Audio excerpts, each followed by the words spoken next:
Thanks for being with us here on Live Now from Fox. I'm your host, Christina Evans. Now let's turn to our attention to a story that's grabbing the nation nearly 30 years after it happened. I want to put this up on your screen as well. That picture, that's the woman, Yolanda Saldívar. She's the San Antonio woman who was convicted of murdering Tano superstar Selena back in 1995. And it was official yesterday on Thursday. She was denied parole by the Texas Board of Pardons and Paroles. Of course, we know Selena's murder remains one of the highest profile cases in all of Texas history. And the consideration of parole has been grappling the attention and making folks wonder around the nation what was to come. And now we officially know she will be denied parole. And with that, I want to bring into the conversation now attorney Melba Pearson. She's a former prosecutor, director of prosecution projects as well at Florida International University. Melba, thanks so much for being with us here on Live Now from Fox. Again, we know this has been a major headline leading up to this parole hearing. The deadline was supposed to be Sunday. We got a decision earlier than that. Can you first talk about sort of your reaction to seeing that Yolanda will be denied parole? Hello, Christina, and thank you so much for having me on. And yes, I was not surprised when Yolanda Saldivar was denied parole. The reality is there's still a lot of strong feelings in the community, especially in the Spanish-speaking diaspora at large. And also, she had to show she was rehabilitated. And if she fell short of that, then she was not going to get parole.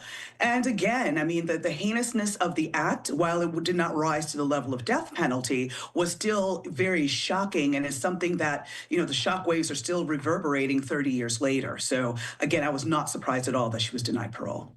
And Melba, we know that, again, Yolanda has been serving a life sentence there in prison in Texas. This is not the first time this conversation has come up of whether or not she would be receiving parole, but it's the first time she's been eligible. Can you sort of walk us through that parole process and what those on the parole board had to look through specifically to decide whether or not she should be let out of prison? Sure. So in 1995, she was sentenced to life in prison with the possibility of parole, after a certain amount of time, 30 years. And that 30 years came, that's this year. And so now the parole board had to look at, first of all, her behavior in prison. Did she have any write-ups or any fights, any problems during the time she was incarcerated?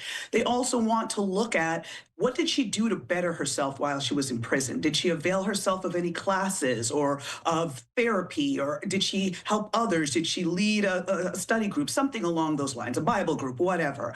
And also, they need to look at what she's going to do once she gets out of prison. Who's she going to stay with? How is she going to be employed? How is she going to support herself? And if she could not adequately answer those questions, then the parole board would not feel comfortable in releasing her. And when it comes to some of these high-profile cases, with the murder of Selena being one of the highest-profile cases, again, in Texas history, does the public or the families, how their feelings are about it? We know that they did not want her killer released from prison on parole. Does that go into the parole board's decision at all?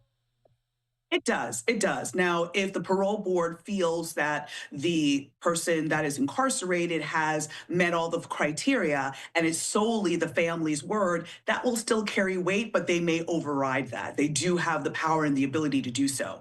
But that is not usually their first line of action. And especially in this level of a high profile case. And again, it's not even just the family, it's just the national outcry. I mean, if you went on social media, you saw the reactions of even the thought of her potentially getting out of prison. So there also is that community safety aspect in terms of if she gets released, is she going to be a danger to the community, or is the community will they try to harm her in some way? Because there's still a lot of anger and emotion when it comes to the murder of Selena. So yes, it would be taken into consideration, and I think even more so in this particular case.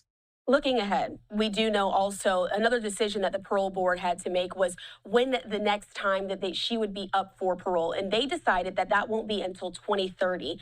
How does that process work when they're deciding that it's going to be 5 more years before she's eligible once again?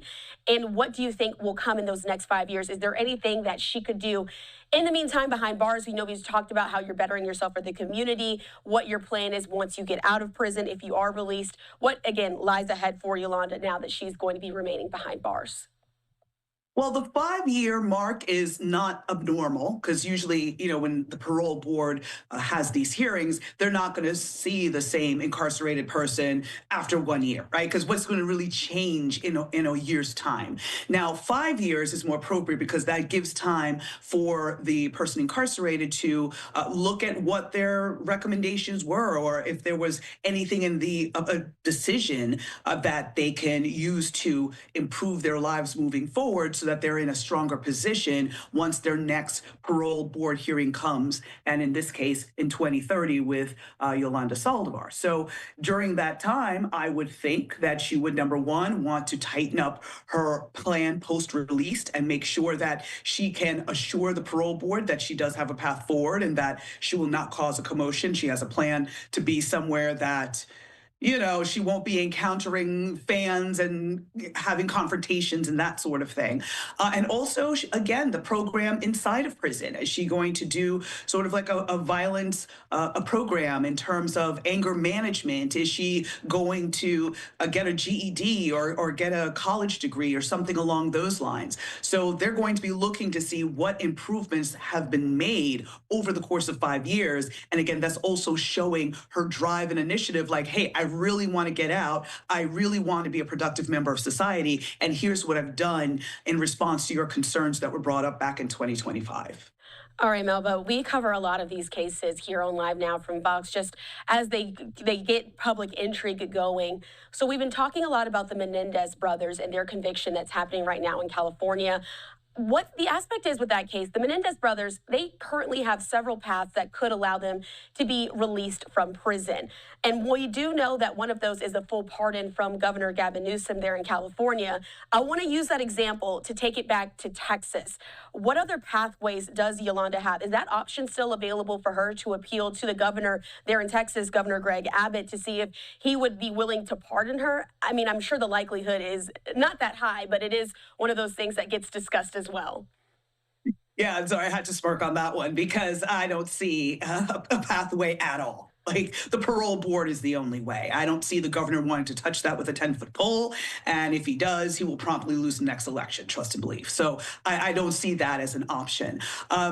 She did file a number of appeals after her conviction. None of them were successful. So unless she's able to find some procedural issue that she could get her conviction overturned, I think she has a very outside chance of that. I don't think that's likely at all. I would think, the time for many of the appeals or the time frame has been exhausted. But, maybe there's something there she can use, but I highly doubt it. So I think it's just going to be waiting till 2030 and tightening up her plan and her game in the next 5 years and seeing what they have to say at that juncture. All right, I had to ask just, to see and get that out there. Of course, those conversations happen on social media all of the time. But again, I appreciate you for joining us here on Live Now from Fox as we discuss, again, Yolanda Saldivar, the murderer of the singer Selena, will be denied parole at this time. We'll be checking back in and continuing to follow this story as more updates come in. Thanks so much for being with us. Yeah. All right, we did want to bring that to you here on Live Now from Fox. Our thanks again to Melba Pearson. They're the attorney. They're from FIU. She's the head of criminal justice in that department. Back out live again to Corpus Christi, where all of this happened nearly 30 years ago. And in the wake of parole now being denied for Yolanda Saldivar, we were hearing from the family of Selena as well. I want to put this statement up on your screen just so you can get it. They put this out on their Instagram account as they're talking about what they see as the path forward. They said, "Today we are grateful that the Texas Board of Pardons and Paroles has chosen to deny parole for Yolanda Saldivar. While nothing can bring Selena back, this decision reaffirms that justice continues to stand for the beautiful life that was taken from us and millions of fans around the world far too soon." Selena's legacy is one of love, music, and inspiration. She lived with joy, gave selflessly, and continues to uplift generations with her voice and her spirit. As her family and loved ones, we remain committed to preserving her memory and ensuring that her story is honored with the dignity and respect it deserves. We thank Selena's fans for their unwavering support throughout the years. Your love has been a source of strength and healing. We will continue to celebrate Selena's life, not the tragedy that took her from us. And we ask that all who cherish her do the same. Again, that's the official statement that was put out on Selena's Instagram account. Of course, this is run by the family and managers in the wake of her death that she died back in 1995.